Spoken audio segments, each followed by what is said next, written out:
part 2 of this movie because it's a little complex. So Tatum goes into the garage to get the beer, but she actually runs into Ghostface, and after a pretty good fight, Tatum is unfortunately offed, which sucks though because we loved her. Meanwhile, Billy comes to the party and says that he wants to talk to Sydney, and Sydney agrees. So Stu says, why don't you guys go up to my parents' bedroom, and it's quiet in there. So these two go up there and they start to talk, and after a long talk, they kind of start to get hot and heavy. Meanwhile, Randy is in the living room watching Halloween with a bunch of other party guests, and he explains his horror movie theory, which is like, there are basic skills you need to do to survive a horror movie, like you can't have sex, etc., etc. While this is going on, Gail goes back to the news van where her cameraman Kenny tells her that there is a 30-second lag in the camera, which basically means that anything that happens on the camera, they will see it through their end 30 seconds after it actually happened. But Gail says, whatever, it's fine. Back inside the house, Randy and his crew are still watching the movie, and eventually they get a call, and when Randy answers it, we don't hear who's on the other end, but they tell Randy that the principal has been killed and his body has been strung up on the football field. So this makes everyone except for Randy get up and they leave in their cars, but like they're super excited and super drunk. Now while they're driving, the drunk party guests almost hit Gail and Dewey, who are out for a walk, and this just forces them to kind of like dive off the road, where they see that hidden in the bushes is Sydney's father's car, which kind of adds to the suspicion that maybe Sydney's father is a killer. So Billy and Sydney are still up in the bedroom, and when they're done messing around, Sydney actually asks Billy, she says, what did you use your one phone call in jail for? And he says, I called my dad. And she says, no, the sheriff called your dad because I saw him. And he's like, why are you talking about this? And she's like, well, it would have been a great way to throw me off track by using your one phone call to call me from jail. Things between Billy and Sydney start to kind of get tense again, but right at the height of that, we can see that behind Billy, Ghostface comes up and violently slashes Billy, which causes Sydney to scream, and she runs out the bedroom door with Ghostface following her. A chase ensues here, and Ghostface chases Sydney up to the attic, where she actually falls off the attic roof, and when she looks up, Ghostface is gone from the attic window. Meanwhile, downstairs, Randy is all alone watching Halloween on the couch, and very, very slowly behind him, we see Ghostface come up, and Ghostface is about to stab Randy when he is alerted by Sydney screaming outside.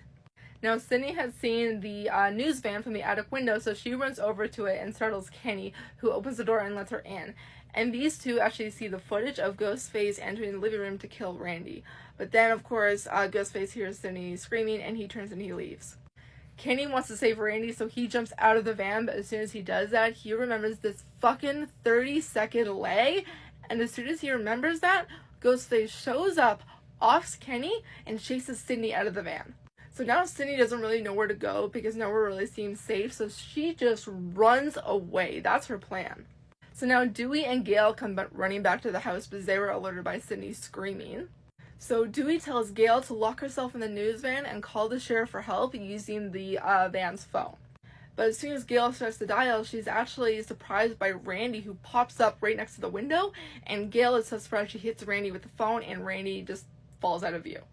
At this point, Gail just wants to get the fuck out of there, so she starts the van and drives off, but she's surprised by Sydney, who's standing in the middle of the road, and she drives off the road and she hits a tree, and she is offed. Not knowing what to do now, Sydney actually runs back to Stu's house, and she's about to run inside when she sees Dewey stumbling out of the house, and Dewey has a fucking knife stuck in his back, and Sydney can only watch as Ghostface appears behind him and yanks the knife out and starts to come after her, and Ghostface chases Sydney into Dewey's police cruiser, where she locks herself in the car. At this point, Sydney is wanting to get the fuck out of there, so she tries to start the car, but she doesn't have the keys, and she sees that Ghostface does have the keys. So there's a really sick, twisted, quick game of cat and mouse here, and while Sydney radios for help, Ghostface jumps into the car and attacks her. So because Sydney is such a badass, she's actually able to kick the door open, and she falls out of the car, and she runs up to the porch where she grabs Dewey's gun. But then she hears two people yelling at her. Sydney turns around, and it is Stu and Randy who are kind of running up to the porch, and they are both now like screaming and are accusing each other of being Ghostface. So Sydney doesn't know what to do, and she actually decides to run inside, close the door, and lock them both out there. Now Sydney is in the house trying to compose herself when she sees Billy come out of the room and fall down the stairs. He is somehow still alive. It's crazy. And she runs and helps him up, and he's trying to console her now too. Billy tells Sydney that she should give him the gun. He's going to open the door and make sure no one's outside, like she said.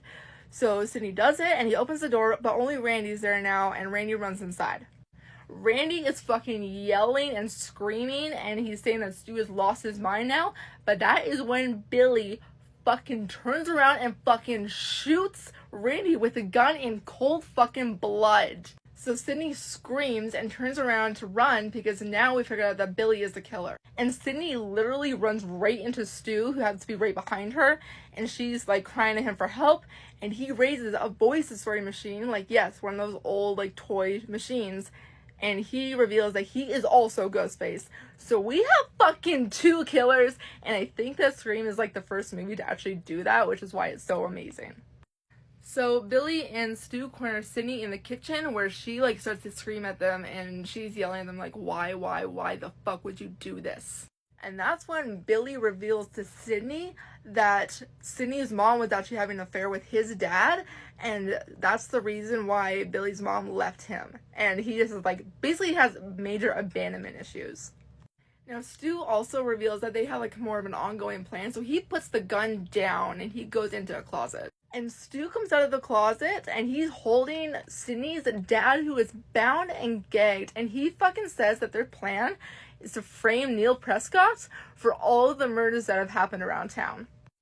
The boys also say that they're gonna kill Sydney and then they're gonna kill Neil Prescott here, and it's gonna make it look like it was like a murder-suicide on Neil Prescott's side.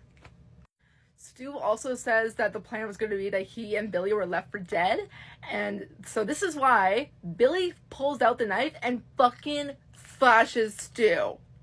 Obviously now we know at this point that Billy was never going to actually let Stu live through all of this because Billy is the ringleader here. So Stu now slashes Billy with the knife to make it look like they were left for dead.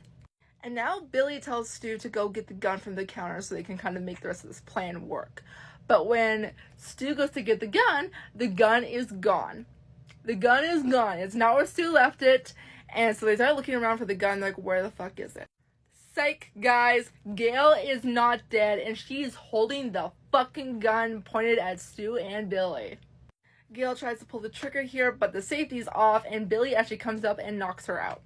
But when the guys turn around again now, they find that Sydney and her father have disappeared, which of course sends Billy down on a psychotic fucking rampage. He is literally like pulling pillows apart and screaming.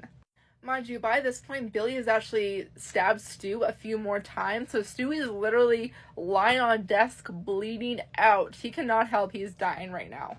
Now, the phone rings, and when Billy picks up the phone, it is fucking Sydney using the fucking Ghostface voice. Anyway, Sydney tells the boys that she's called the cops and they're on their way, which sends Billy even more psychotic rampage, and he starts screaming. He actually throws the phone at Stu here, and the phone hits Stu. Stu now delivers the funniest line in the whole movie, and he's like, "Did you really call my parents?" And Sydney's like, "Yeah." And he's like, "My mom and dad are gonna be so mad at me." So Billy is going around the house with the gun he got from Gail, and he is looking for Sydney when Sydney comes fucking barreling out of the closet wearing the Ghostface costume and stabs him with an umbrella, and this causes Billy to die. Now apparently Stu still has some energy left in him because he chases Sydney into the living room, and there is a weird-ass wrestle fight ensued here, and Sydney tips the TV over onto Stu, and he is dead. Psych, Billy jumps up, not actually dead. He tries to kill Sydney, but Gail fucking shoots him because she remembered to take the safety off. So now Sydney and the other guys, they regroup, and they walk over to where Billy's lying on the floor, and Randy warns Sydney about, like, that horror movie One Last Scare thing where, like, the killer comes back to life for 1 second. Sure enough, Billy's eyes flash open again, but now Sydney raises the gun and shoots him square in the fucking forehead here, and that's the end of Billy. The next shot we get is of Dewey being loaded into an ambulance because thank God he lived, he's actually okay.